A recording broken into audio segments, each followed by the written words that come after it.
কিভাবে মিশরে আসা যাবে?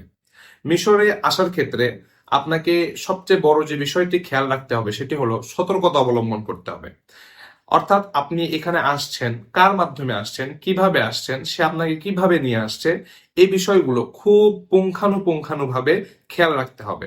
আপনি এমন কারো মাধ্যমে অবশ্যই আসবেন না যে আপনাকে ঠকাবে, এমন কোনো মাধ্যমে অবশ্যই আসবেন না যে আপনাকে আনার পরে এখানে ছেড়ে দেওয়া অবস্থায় ফেলে দিবে, অর্থাৎ এখানে আসার পর যে প্রক্রিয়াগুলো রয়েছে সেগুলো আপনাকে সম্পাদন করতে সাহায্য করবে না, এমন কোনো ব্যক্তি বা এজেন্সির মাধ্যমে আপনি আসবেন না। অর্থাৎ এই ক্ষেত্রে সর্বোচ্চ সতর্কতা অবলম্বন করবেন যে আপনি কোন এজেন্সির মাধ্যমে আসছেন, কোন ব্যক্তির মাধ্যমে আসছেন এবং সে আপনাকে কিভাবে নিয়ে আসছে।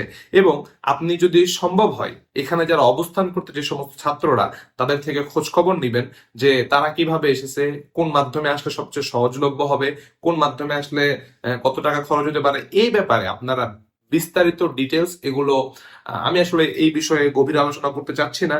আপনারা যারা যদি কেউ পরিচিত থাকে তার থেকে এই বিষয়ে বিস্তারিত শুনে নেবেন এবং যদি নিজেও কোনোভাবে কোনো মাধ্যমে এখান থেকে আর খোঁজ খবর নিতে পারেন সেই বিষয়ে খোঁজ খবর নেবেন।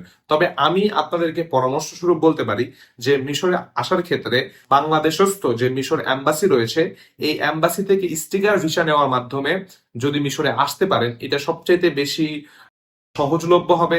যদিও স্টিকার ভিসা পাওয়াটা বর্তমানে অনেক কঠিন হয়ে দাঁড়িয়েছে, তবুও যদি স্টিকার ভিসার মাধ্যমে যে কোনো মূল্যে হোক যদি স্টিকার ভিসার মাধ্যমে আসতে পারেন, এটা আপনার জন্য যেমন কম ব্যয়বহুল হবে এবং এখানে আসার পরে আপনার জন্য কোনো ধরনের হ্যাসেল ফিল করতে হবে না, কোনো ধরনের সমস্যায় ভুগবেন না, বরং এখানে আসার পরে খুব সহজভাবে আপনি আল আজহার বিশ্ববিদ্যালয়ে ভর্তি হতে পারবেন। তো অনুরোধ থাকবে যে আসার ক্ষেত্রে সতর্কতা অবলম্বন করা এবং যদি সম্ভব হয় বাংলাদেশস্থ মিশর যে অ্যাম্বাসি রয়েছে সেখান থেকে ভিসা নিয়ে সেই ভিসার মাধ্যমে আপনি সরাসরি মিশরে আসবেন। এটা আপনাদের জন্য একটা পরামর্শ থাকবে।